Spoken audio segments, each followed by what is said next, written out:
भारत के इन राज्यों में एसआईआर 2026 का काम चालू हो चुका है। इसमें 2025 की वोटर लिस्ट में जितने भी मतदाता है उन सभी का यह वेरिफिकेशन होगा कि क्या वो लीगल तरीके से वोटर लिस्ट में जुड़े हुए हैं अथवा नहीं। इसके लिए बीएलओ इन सभी मतदाताओं को एक ई न्यूमरेशन फॉर्म उपलब्ध करवाएगा। यह फॉर्म कैसे भरना है इसकी पूरी जानकारी हम आपको यहाँ पर उपलब्ध करवाएंगे। इसे समझने के लिए हम इस फॉर्म को 4 भागों में बांटते हैं। पहला भाग यह होगा जिसमें कुछ इंफॉर्मेशन पहले से ही प्रिंटेड होगी। दूसरा भाग यह होगा, तीसरा भाग यह होगा और चौथा भाग यह होगा। अब हम इन एक एक भाग को समझ लेते हैं। इस फॉर्म को भरने से पहले सबसे पहले इसकी फोटोकॉपी अपने पास रख लें ताकि किसी भी प्रकार की कोई गलती होने पर वह मतदाता उस फोटोकॉपी को काम में ले सके। कॉपी इसकी एकदम से क्लियर होनी चाहिए ताकि क्यूआर कोड को बीएलओ ऐप में आसानी से स्कैन किया जा सके। पहले भाग में मतदाता की 2025 की वोटर लिस्ट में जो सूचना है वह प्रिंटेड होगी, जैसे मतदाता का नाम, ईपिक नंबर, उसका पता। इसके अलावा उसका कौन सी वोटर लिस्ट में नाम है, जैसे राजस्थान के इस विधानसभा क्षेत्र की इस भाग संख्या में इतने क्रम संख्या पर उसका नाम है, ये सारी सूचनाएं पहले से ही इसमें प्रिंट होगी। इसके अलावा 2025 की वोटर लिस्ट में उसकी जो फोटो है वह भी यहाँ पे पहले से ही प्री प्रिंटेड होगी। इस भाग में मतदाता को सिर्फ अपनी वर्तमान रंगीन फोटो है वो यहाँ पर चिपकानी होगी। इसके बाद मतदाता की यहाँ पर जन्मतिथि आएगी, यहाँ पर उसके आधार नंबर यदि उपलब्ध हैं तो, और उसके करंट वर्तमान में चालू मोबाइल नंबर, और यहाँ पर उसके पिता का नाम अथवा उसके अभिभावक का नाम आएगा। अभिभावक में उसके दादा या दादी हो सकते हैं, इसके अलावा अन्य और कोई अभिभावक के रूप में नहीं गिना जाएगा। जिस भी अभिभावक या पिता का नाम यहाँ पे लिखा जाता है उसके ईपिक नंबर यहाँ पे लिखने हैं यदि उपलब्ध हो तो। उसके बाद इस वोटर के माता का नाम, माता के वोटर आईडी नंबर यानी ईपिक नंबर यदि पता है तो वह यहाँ पे लिखने हैं, अन्यथा इसे खाली छोड़ सकते हैं। इसके बाद में अगर विवाहित है मतदाता तो उसके पति या पत्नी का नाम यहाँ पे आएगा, और पति या पत्नी के ईपिक नंबर यदि उपलब्ध हैं तो वो यहाँ पे लिखने हैं। यानी मतदाता की करंट इंफॉर्मेशन आपको यहाँ पे लिखनी है। तीसरा और महत्वपूर्ण भाग है वह यह है, इसे हम 2 तरीके से समझते हैं। जैसे अगर खुद मतदाता का नाम लास्ट एसआईआर की वोटर लिस्ट में हो तो हमें यह पार्ट भरना है, और अगर मतदाता का खुद का नाम ना होकर के माता पिता या दादा दादी का नाम लास्ट एसआईआर की वोटर लिस्ट में है तो हमें यह भाग भरना होगा। पहले केस में हम समझते हैं कि इस मतदाता का खुद का नाम अगर लास्ट एसआईआर की वोटर लिस्ट में हो तो हमें कैसे इसे भरना होगा। आप यहाँ पे देख सकते हैं कि वर्तमान में इस मतदाता का नाम राजस्थान के सिविल लाइंस जयपुर विधानसभा में जुड़ा हुआ है, और लास्ट एसआईआर में इसका नाम है वो आपको यहाँ पे झुंझुनू जिले के पिलानी विधानसभा क्षेत्र में जुड़ा हुआ था। तो हम इसकी लास्ट एसआईआर की सूचना यहाँ पे भरते हैं। तो इसमें इलेक्टर का नाम लास्ट एसआईआर में ये था जो आप यहाँ से देख सकते हैं, इसके ईपिक नंबर यहाँ पे ये थे।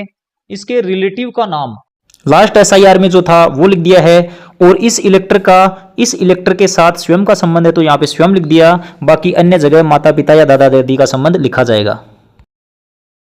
इसका 2002 यानी लास्ट एसआईआर में जिला यह था, स्टेट यह था, और इसकी विधानसभा का नाम यह था, और इसकी विधानसभा का कोड यह था, और इसके पार्ट नंबर और सीरियल नंबर की सूचना हमने यहाँ पे डाल दी है। ये सारी सूचना हमने यहाँ से देख करके डाली है जो कि लास्ट एसआईआर में इसकी सूचना यह थी। और इसके दाहिने हिस्से को हम क्रॉस कर देते हैं, इसे खाली रहने देते हैं। अगर मतदाता का खुद का नाम लास्ट एसआईआर की वोटर लिस्ट में है तो हमें इसी प्रकार से भरनी होगी। मतदाता चाहिए से विवाहित हो, अविवाहित हो, दूसरी जगह से स्थानांतरित होकर आया हो या कोई और हो। लास्ट एसआईआर की वोटर लिस्ट डाउनलोड करने के लिए voters.eci.gov.in वेबसाइट पे जाके search your name in last SIR option का उपयोग करना है। दूसरे केस में हम देखते हैं यदि इस मतदाता का खुद का नाम लास्ट एसआईआर की वोटर लिस्ट में नहीं हो और इसके माता पिता दादा दादी में से किसी का नाम लास्ट एसआईआर में हो या सभी का हो तो हमें किसकी डिटेल इस कॉलम में भरनी होगी। तो हम यहाँ पे सबसे पहले प्रायोरिटी रखेंगे, अगर पिता का नाम हो तो यहाँ पे पिता की डिटेल भरेंगे, पिता का नाम अगर लास्ट एसआईआर में नहीं है तो माता की डिटेल यहाँ पे भरेंगे, अगर माता का नाम भी लास्ट एसआईआर में नहीं हो तो दादा का भरेंगे, और दादा का नहीं हो तो फिर दादी का भरेंगे। लेकिन यह सूचना भरनी कैसे है वह सबसे महत्वपूर्ण है। पहला एग्जाम्पल हम देखते हैं, यदि इसके पिता का नाम लास्ट एसआईआर में हो तो हमें सबसे पहले पिता की ही डिटेल भरनी है। तो सबसे पहले हम पिता का नाम भरेंगे, उसका इपिक नंबर यदि उपलब्ध हो तो इपिक नंबर भरेंगे, पिता के पिता का नाम यहाँ पे भरेंगे, और इस पिता का रिलेशनशिप क्या है इस मतदाता से वो भरेंगे। तो यह पिता है तो यहाँ पे पिता लिख देंगे, और इनके पिता का लास्ट एसआईआर की वोटर लिस्ट में कौन से जिले में नाम था, कौन से राज्य में था, कौन सी विधानसभा में था, उस विधानसभा का नंबर क्या था, और उस विधानसभा के कौन से पार्ट में इसके पिता का नाम था, और उस पार्ट के कितने सीरियल नंबर पे इसका नाम था, वो हमने यहाँ पे भरना है। ये डाटा हमने सैंपल के तौर पे भरे हैं। अगर इस मतदाता के पिता का नाम लास्ट एसआईआर की वोटर लिस्ट में नहीं हो और इसकी माता का नाम अगर लास्ट एसआईआर की वोटर लिस्ट में है तो इसकी माता की डिटेल हम यहाँ पे भरेंगे। तो उस माता का जो लास्ट एसआईआर में जो नाम था वो, उसके इपिक नंबर यदि उपलब्ध हो तो वो, माता के रिलेटिव का क्या नाम था वो, और इसका रिश्ता वोटर से माता का है तो यहाँ पे रिश्ता माता लिखेंगे। कौन से जिले में इसकी माता का नाम था लास्ट एसआईआर के समय, वह जिला लिखेंगे, राज्य लिखेंगे, और विधानसभा का नाम लिखेंगे, और उस विधानसभा का कोड, पार्ट नंबर, और उस पार्ट नंबर में इसकी माता का कौन से सीरियल नंबर पर नाम था वो हम यहाँ पे लिखेंगे। आप यहाँ पे देख सकते हो कि यहाँ पे खुद मतदाता की जो डिटेल्स हैं वो राजस्थान से है, और लास्ट एसआईआर में इसकी माता का जो डिटेल्स है वो छत्तीसगढ़ राज्य में है। यानी कि मतदाता की हम जिस मेंबर से मैपिंग कर रहे हैं उसका लास्ट एसआईआर में भारत में कहीं भी नाम हो उसकी सूचना हमें इस कॉलम में यहाँ पे भरनी होगी। अगर इस मतदाता के माता और पिता दोनों का नाम ही लास्ट एसआईआर में नहीं हो और इसके दादा का नाम अगर लास्ट एसआईआर में है तो इस मतदाता के साथ दादा की मैपिंग कैसे करेंगे। तो यहाँ पर दादा का नाम आएगा, दादा के पिता का जो नाम है वो यहाँ पे आएगा, और इस मतदाता का दादा के साथ जो रिश्ता है वो यहाँ पे लिखा जाएगा, और इस दादा का नाम लास्ट एसआईआर में कौन से जिले में था वह जिला, राज्य और विधानसभा का नाम यहाँ पे लिखेंगे, उस विधानसभा का कोड लिखेंगे, और उस विधानसभा में किस पार्ट में इसके दादा का नाम था वो लिखेंगे, और उस पार्ट में कितने सीरियल नंबर पे इसके दादा का नाम था वो यहाँ पे लिखेंगे। और यहाँ पर भी दादा का नाम और उसका इपिक नंबर है वो चेंज करना होगा। दादा के नाम के आगे कोष्टक में दादा लिखना होगा, और बाएं वाला भाग को हमें खाली छोड़ना है और इस पे आप क्रॉस लाइन लगा सकते हैं। अगर इस मतदाता के दादा का नाम भी लास्ट एसआईआर की वोटर लिस्ट में नहीं हो और केवल दादी का नाम हो तो इसमें दादी का नाम और इपिक नंबर चेंज करने होंगे।